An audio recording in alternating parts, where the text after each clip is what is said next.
Bonjour mesdames et messieurs et bienvenue à Perspective. Je suis votre animateur Francis Denis. Ce fut une fin de semaine chargée pour le pape François puisqu'il s'est rendu à Bari sur la côte italienne de la mer Adriatique pour une visite pastorale aux forts accents œcuméniques. Se sont en effet retrouvés à l'invitation du pape François une grande partie des patriarches des églises orientales orthodoxes et catholiques, ainsi que des représentants de différentes dénominations chrétiennes protestantes. Arrivé à Bari le matin même en hélicoptère, l'évêque de Rome a pu accueillir un à un les patriarches invités sur le parvis de la basilique Saint-Nicolas.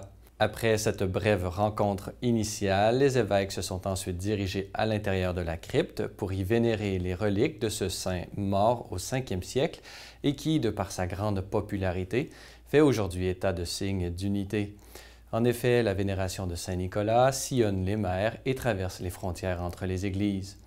Les autorités religieuses présentes se sont ensuite rencontrées pour un moment de discussion et de réflexion en table ronde, abordant ainsi des thèmes importants pour la région tels que la stabilité politique, la défense de la liberté religieuse, la paix et la pérennité de la présence chrétienne au Moyen-Orient. Suivant ce moment de discussion, les prélats, parmi lesquels figurait l'administrateur apostolique du patriarcat latin de Jérusalem, le patriarche orthodoxe Bartholomée Ier de Constantinople, ainsi que le patriarche copte Tawadros II, se sont rendus ensemble avec le pape François au bord de la mer pour une cérémonie œcuménique. Discours, prières en commun et gestes fraternels se sont donc succédés dans cette rencontre où la paix au Moyen-Orient fut certainement un des éléments centraux. De retour à Rome, le pape François présidait ce dimanche à la récitation de la prière de l'Angélus Place Saint-Pierre. Dans son allocution prononcée du haut de la fenêtre du palais apostolique, le souverain pontife a commenté l'Évangile de Marc en soulignant comment, à l'écoute des enseignements du Christ, les habitants de Nazareth passèrent de l'émerveillement à l'incrédulité.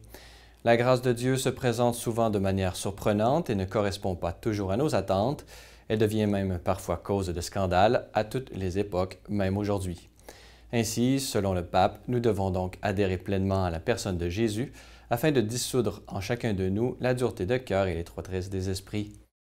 Au Manitoba maintenant, notre journaliste Emily Callan est à Saint-Boniface dans le cadre des célébrations du 200e anniversaire de l'archidiocèse. C'est une fête importante non seulement pour ce diocèse, mais aussi pour l'ensemble de l'Ouest canadien. Elle nous parle aujourd'hui de l'histoire de l'Église dans ce coin de pays et des célébrations qui se déploieront tout au long de la semaine. Écoutez.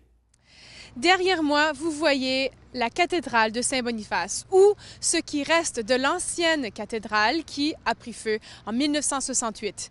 Derrière les ruines se trouve la nouvelle structure de la cathédrale. Et cet endroit est un endroit significatif. Le 16 juillet 1818, le père Joseph Norbert Provencher est arrivé ici avec 2 compagnons, un autre prêtre et un séminariste, pour établir la première mission catholique dans le nord et l'ouest du Canada.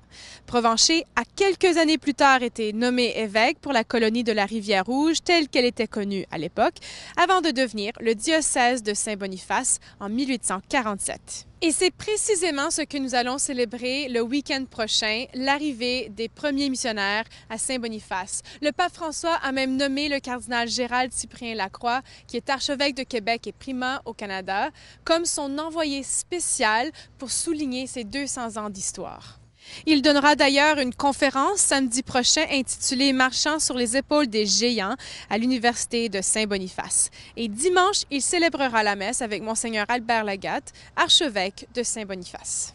D'autres événements sont prévus au courant de la fin de semaine prochaine. Bien sûr, il y aura un service de prière œcuménique, un festival familial, une reconstitution historique de l'arrivée des missionnaires et un concert de remerciement dimanche soir. Donc, branchez-vous à Ciel et Lumière au courant de la semaine pour plus d'informations sur le diocèse de Saint-Boniface et sur les événements que vous allez voir la fin de semaine prochaine. Voilà, c'est tout pour aujourd'hui. N'hésitez pas, si vous avez des questions ou commentaires, vous pouvez m'écrire à l'adresse qui apparaît à l'écran. Merci d'avoir été des nôtres. À la prochaine!